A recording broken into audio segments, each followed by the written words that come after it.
certeza, não é caro, a gente precisa desmistificar isso, né? E é totalmente viável termos hábitos de vida saudáveis. Eu sou um exemplo disso, eu já fiz bariátrica, eu comecei a engordar com 6 anos de vida e vivi uma luta com balança durante muitos anos da minha vida, fiz bariátrica, voltei a engordar.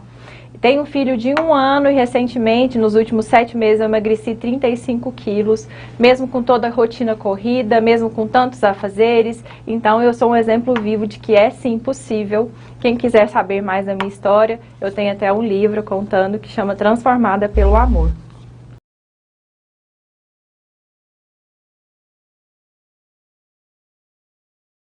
Andréia, vocês já repararam quanto que a gente tende a comer mais açúcar e alimentos gordurosos quando a gente está estressado ou num ritmo de vida onde a gente está esgotado? E eu gostaria de explicar o porquê disso aqui para vocês.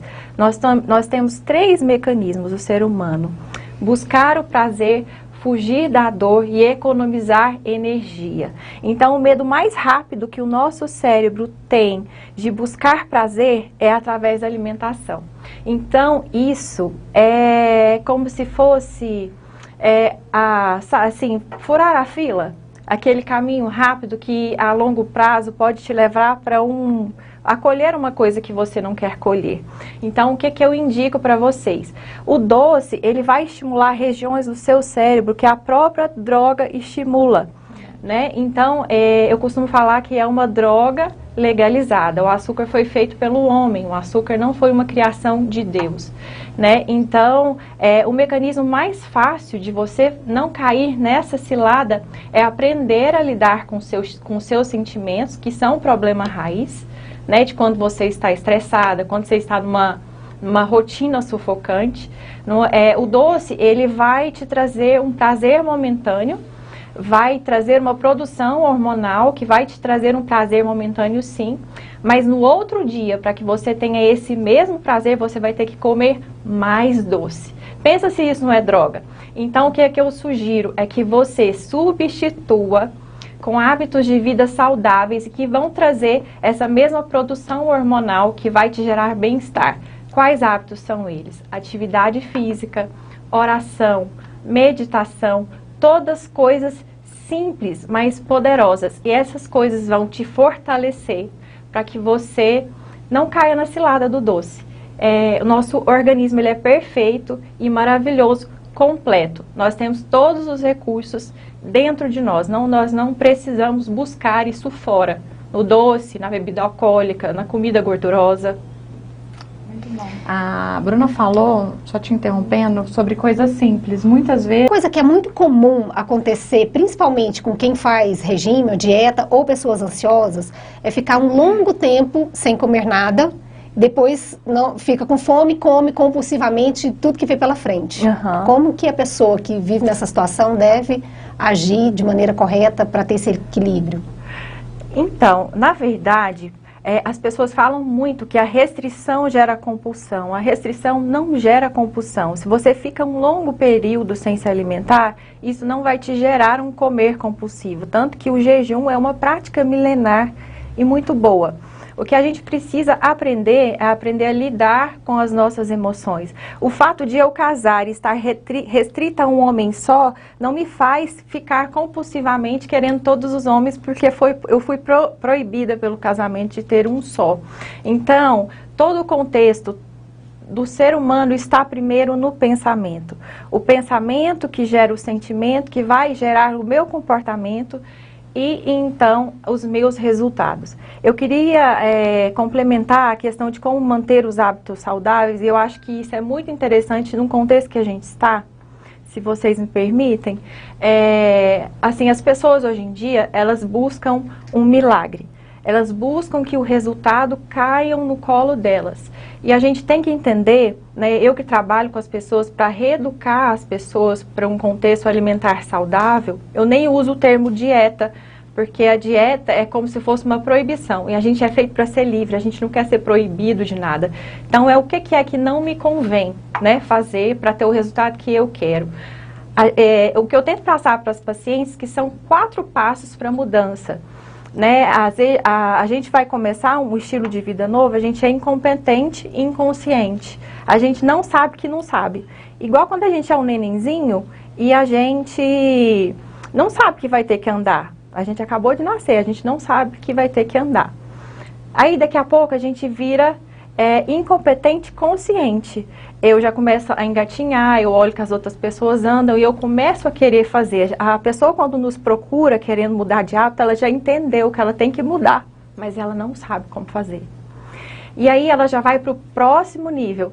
Ela já começa a se analisar os seus hábitos, não apenas fica repetindo as coisas como as pessoas fazem, e aí ela já começa a andar de fato. Ela fica consciente e incompetente. Ela começa, aquela fase do bebê, onde ele começa a andar, ele tem que pensar para pôr um pé, tem que pensar para pôr outro. A gente fica parecendo um robô. A gente, para mudar os hábitos, vai ter essa fase que vai ficar robótico, né? Mas aí a gente vai para outra fase. Depois que a gente repetiu, a gente fica competente e inconsciente, igual dirigir. Eu faço, mas nem sei que eu sei, que eu nem tenho que prestar atenção no que eu estou fazendo. E assim o hábito saudável se solidifica. Mas primeiro tem que passar por esses 4 passos. É engraçado que o que falta para solidificar esses hábitos de vida saudáveis é as pessoas acharem as motivações corretas para que elas continuem nesse percurso. Porque vai ficar robótico mesmo, como eu falei. A gente vai ter que repetir para reforçar esse novo caminho neural. Andréia, se eu te perguntar, por R$10, você vai ali no sinaleiro e dança na boquinha da garrafa? Não. Não. Mas se eu disser que seus filhos foram sequestrados e os sequestradores estão pedindo que você dance na boquinha da garrafa, ali no sinal, na faixa, para eles serem libertos, você dança? Com certeza. Então, é necessário que a gente ache os motivos. Qual o motivo que vai te levar a ter esse hábito de vida saudável? Porque às vezes a gente está colhendo doença, a gente está colhendo a morte e a gente não gostaria disso. Mas por que a gente está colhendo? Porque a gente tem plantado isso todos os dias.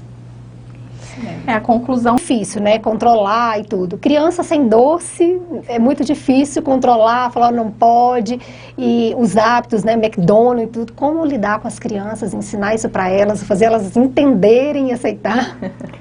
Ou até que ponto é permitido de forma sem ser extrapolada? Como que fica essa situação aí? Acho que a questão da criança, né? Ela é tão esponja, ela absorve tanto o ambiente, né?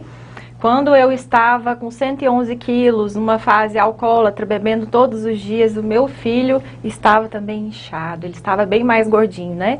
E agora nessa minha nova fase, com a reprogramação mental e tudo que aconteceu na minha vida, como ele emagreceu, quanto ele come melhor. E o que é que eu fiz? Antes ele comia doce todos os dias, assim como eu me autodestruía todos os dias também, né? Porque é o meio que a gente vive. Eu limitei o doce para uma vez na semana. Eu não tirei o doce da alimentação dele, mas hoje ele tem, né, o dia específico dele do doce, o dia específico do YouTube com monitoração. Então, eu achei esse caminho. Mas como a Andréia falou, cada família tem o seu caminho, que não tem o certo e não tem o errado. Tem o que é mais adequado para o seu contexto familiar, né, para a sua vida, para a sua rotina. A gente não deve se comparar com ninguém, porque a gente traz um peso desnecessário para as nossas vidas. Com certeza. E de daqui, obrigada. Com Gratidão. certeza, agradeço o convite, né, quem quiser me acompanhar nas redes sociais, meu Instagram é Nova Bruna Ribeiro, lá eu posto minha rotina, posto conteúdo. Agradeço a você, Andréia, agradeço a você pelo convite e qualquer coisa estamos à disposição para demais dúvidas ou atendimentos. Gente, é isso. Ficamos aí com mais um debate no JM News, né? Hoje um assunto aí muito interessante.